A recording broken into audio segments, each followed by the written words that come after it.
So guys, जैसा कि हमने पिछले एपिसोड में देखा कि जियोयान ने 3000 बर्निंग फ्लेम को आसानी से रोक लिया था और अब 3000 बर्निंग फ्लेम उसके कैद में आ चुका था। जियोयान उसे अपने मास्टर के फ्लेम मंत्र की मदद से रिफाइन करने लगा। वहीं पूरी पिल सिटी में उस 3000 बर्निंग फ्लेम का ऑरा फैल रहा था, जिससे लिटिल फेरी डॉक्टर, जियन और एल्डर तियान वो काफ़ी परेशान थे। जियोयान ने सक्सेसफुली उस 3000 बर्निंग फ्लेम को अपनी दोनों हेवनली फ्लेम के साथ मर्ज कर लिया था, जिससे उसकी पावर भी काफ़ी बड़ी थी और वो 9 स्टार फाइट एंसेस्टर बन गया था। साथ ही उस मर्जिंग फ्लेम की पावर 6 नंबर की हेवनली फ्लेम के बराबर थी और जियोयान ने उस फ्लेम को 3000 लोटस हार्ट फ्लेम नाम दिया था। जियोयान बाहर आने लगा और वो 3000 बर्निंग बिस्ट का इस्तेमाल कर रहा था, जिससे सभी डर गए थे। फिर अब हम देखते हैं कि 3000 बर्निंग फ्लेम बिस्ट वॉइड क्रे के थ्रू बाहर निकल आया था, जिससे चारों तरफ तेज एनर्जी फैल रही थी और चारों तरफ वॉइड क्रे क्रिएट होने लग गए थे, जिससे सभी एल्डर डर रहे थे क्योंकि वो पूरी जगह हिल रही थी मानो एक बहुत बड़ा तूफान आ रहा हो। जुआन कोंग जी कहते हैं कि सभी लोग जल्दी से इस जगह को खाली कर दो और वो अपनी पावर को एक्टिवेट करके 3000 बर्निंग फ्लेम पर अटैक करने लगते हैं। 3000 बर्निंग फ्लेम भी गुस्से में अपनी पावर को एक्टिवेट करने लगता है, पर तभी जियोयान की आवाज आती है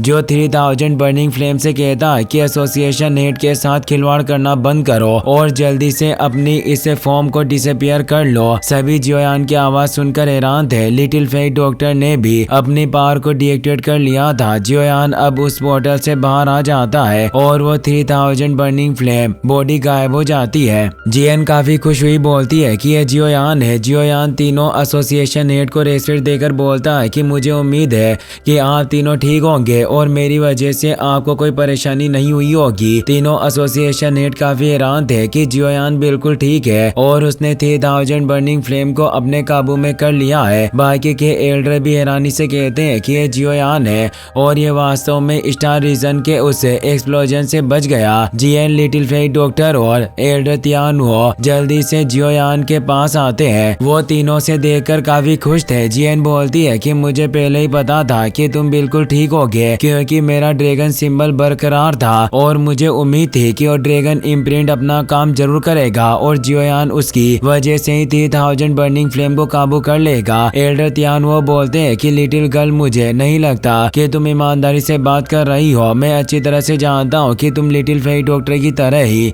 जियोयान के लिए काफी चिंतित थी और हर वक्त उस ड्रैगन सिंबल को देख रही थी। जियन और लिटिल फेरी डॉक्टर उसे ये सब बातें बोलने से मना करती है। जियोयान कहता है कि मुझे माफ करना, मैंने तुम सभी को चिंता में डाल दिया और तुम्हें मेरी फिक्र करनी पड़ी। कोंग जी, जुआन यी और तियान ले के साथ जियोयान के पास आ जाते हैं। कोंग जी जियोयान से पूछते हैं कि क्या तुम 3000 बर्निंग फ्लेम को काबू करने में कामयाब रहे। जियोयान कहता है कि मैंने उसे पूरी तरीके से कंट्रोल कर लिया और उस स्पिरिचुअल फाइट में उसे हराने में कामयाब हो गया था। लेकिन अंकल जुआन, क्या आप उस 3000 बर्निंग फ्लेम को वापस लेने के बारे में तो नहीं सोच रहे हो? कोंग जी बोलते हैं कि ऐसा कुछ नहीं है। वो 3000 बर्निंग फ्लेम पहले से ही हमारे लिए काफी बड़ी प्रॉब्लम थी और तुमने उसे काबू करके हमारी पिल टावर की एक बहुत बड़ी प्रॉब्लम को सॉल्व कर दिया और साथ ही मुझे खुशी है कि तुम पूरी तरीके से सेफ हो। अगर तुम्हें स्टार रीजन के अंदर कुछ भी हो जाता और याओ लाओ अगर अपनी केस से मुक्त होता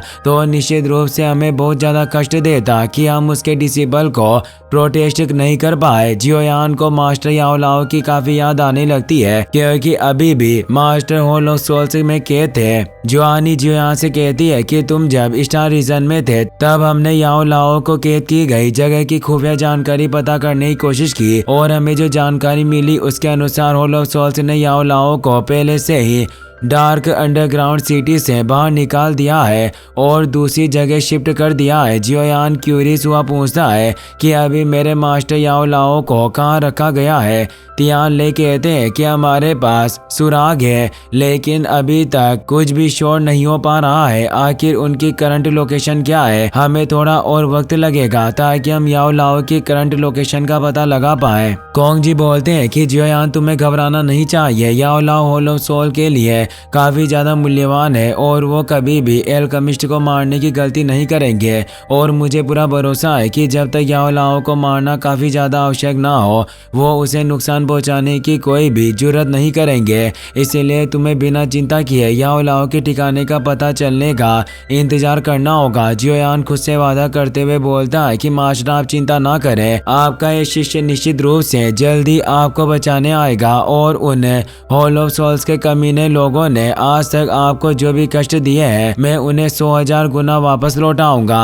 अब हमें प्रोफाउंड जुआन सेक्ट का सीन दिखाया जाता है जहाँ हम सेक्ट मास्टर चेन तियान नान को देखते हैं जो चेन जियान के ही डेड होते हैं। चेन जियान वही था जिसे जियोयान ने पिल रियल्म में काफी घायल कर दिया था और वो फिर हॉल ऑफ सोल्स के हाथों मारा गया क्योंकि उस वक्त ओल्ड मुगु ने सभी एल्केमिस्ट को अपने डोमेन में फंसा लिया था। उस वक्त ही उसने चेन जियान को भी मार डाला। चेन तियान नान काफी परेशान होते हैं। अब वहाँ पर तियान मिंग सेक्ट का यंग मास्टर ये चेन आ जाता है जिसकी power 9 star fight ancestor realm में थी। चेन तियान नान उसे रेसेट देता है और यंग मास्टर कहकर बुलाता है। वो कहते हैं कि फाइनली आप यहाँ आ ही गए। ये चेन कहता है कि मास्टर चेन आपने मुझे यहाँ इनवाइट किया, क्या ये पिल रियल्म में तुम्हारे बेटे चेन जियान की मौत की वजह से है? चेन तियान नान कहते हैं कि यंग मास्टर आपने बिल्कुल सही अंदाजा लगाया, मेरा बेटा पिल रियल्म में मारा गया और उससे हॉल ऑफ सोल्स के उस ओल्ड मुगु ने मारा था। मुझे उम्मीद है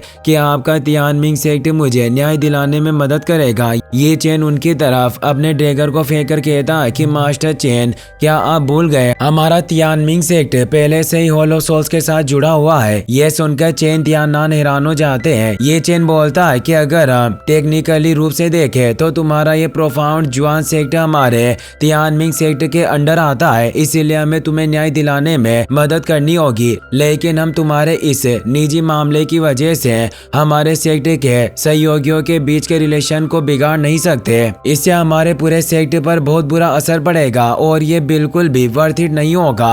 सेक्ट मास्टर चेन तियान नान को इससे काफी गुस्सा आ रहा था और वो पूछता है कि अगर ऐसा है तो मेरे बेटे की मौत के बदले का क्या होगा? ये चेन कहता है कि मैंने सुना है कि चेन तियान का हॉल ऑफ सोल्स के एल्डर ओल्ड मुगु से सामना होने से पहले उसने जियोयान नाम के लड़के के साथ एक फाइट की थी जिससे वो गंभीर रूप से घायल हो चुका था। वरना चेन तियान की ताकत के साथ वो कभी भी ओल्ड मुगु के मामले में कभी भी नहीं फंसता। क्या मैं बिल्कुल ठीक कह रहा हूँ? सेक्ट मास्टर चेन तियान नान कहते हैं कि आप ठीक कह रहे हैं। ये चेन बोलता है कि अगर तुम मेरी बात से संतुष्ट हो तो इसका मतलब ये हुआ कि जियोयान असली अपराधी है जिसकी वजह से तुम्हारे बेटे की जान गई। अगर उस जियोयान ने हॉल ऑफ सोल्स को उकसाया ना होता और चेन जियान को घायल ना किया होता तो कुछ भी नहीं होता। चेन तियान नान उसकी बात से एग्री करते हैं। ये चेन कहता है कि मैं तुम्हारी उस जियोयान को मारने में मदद करूंगा और तुम्हारे बेटे की मौत के मुआवजे के तौर पर मैं उस जियोयान के सर को काट कर तुम्हें सौंप दूंगा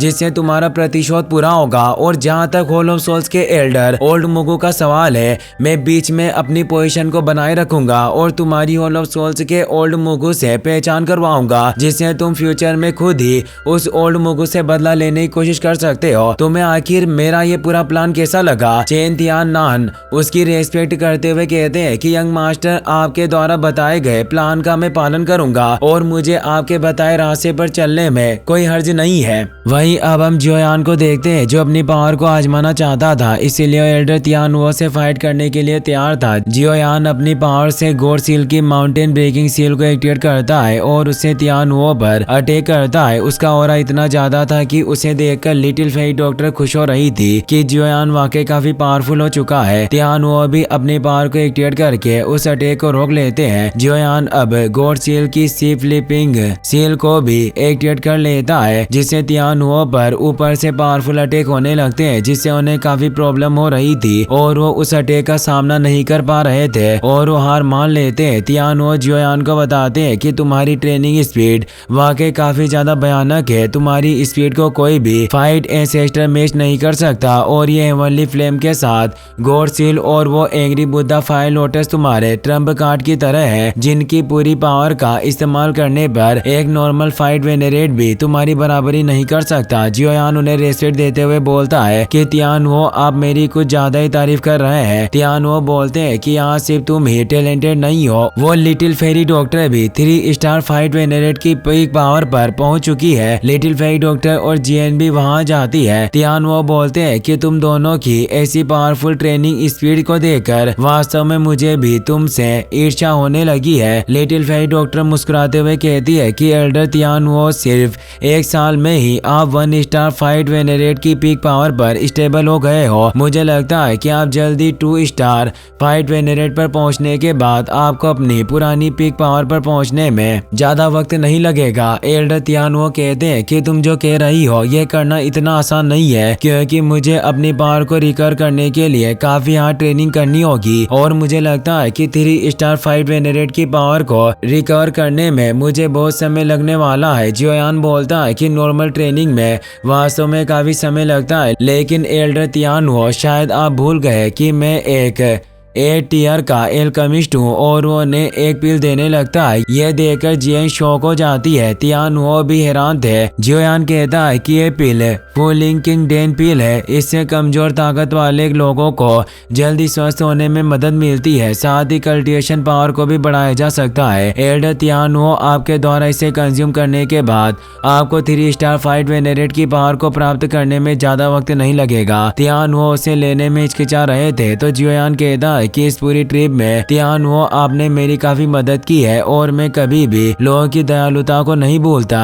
लिटिल फेरी डॉक्टर भी जियोयान की इस बात से एग्री करती है तो तियानवो बोलते हैं कि मैं इस पिल को निश्चित रूप से याद रखूंगा, पर जियन गुस्से में देख रही थी। वो बोलती है कि तुमने मेरे बारे में नहीं सोचा, मुझे भी एक 8 लेवल की पिल चाहिए जिसमें मैं अलग अलग टेस्ट चाहती हूँ। तो जियोयान कहता है कि मैं आखिर तुम्हें कैसे भूल सकता हूँ और उसे भी पिल निकाल कर दे देता है। जियन इससे काफी खुश होती है। जियोयान लिटिल फेरी डॉक्टर से कहता है कि काफी वक्त हो गया, मैंने एल्डर ये चोंग और जिनलान को नहीं देखा, वो दोनों कहाँ गए। लिटिल फेरी डॉक्टर बताती है कि अभी एल्डर ये चोंग अपनी फैमिली मैटर को संभालने के लिए जिनलान को अपने साथ ये फैमिली में वापस ले गए और रवाना होने से पहले उन्होंने मुझे एक लेटर दिया और बताया कि इसे मैं तुम्हें दे दूं और ये भी कहा कि ये लेटर तुम्हारे भाइयों ने जियामा एम्पायर से तुम्हारे लिए भेजा है। जियोयान उस लेटर को लेकर अपने रूम में बैठकर पढ़ने लगता है। उसमें जियोली ने लिखा था कि जब से तुम हमसे बिछड़ने के बाद सेंट्रल प्लेन्स में गए हो, हमें उम्मीद है कि तुम काफी अच्छे से ट्रेनिंग ले रहे होगे, पर जब से तुमने जियामा एम्पायर को छोड़ा है, क्वीन मेडुसा फ्लेम अलायंस को काफी अच्छे से संभाल रही है, पर उसका बर्ताव पहले से काफी अलग हो गया है और अब डोक्यू कॉन्टिनेंट में नॉर्थ वेस्ट एरिया में हमारे फ्लेम अलायंस की पावर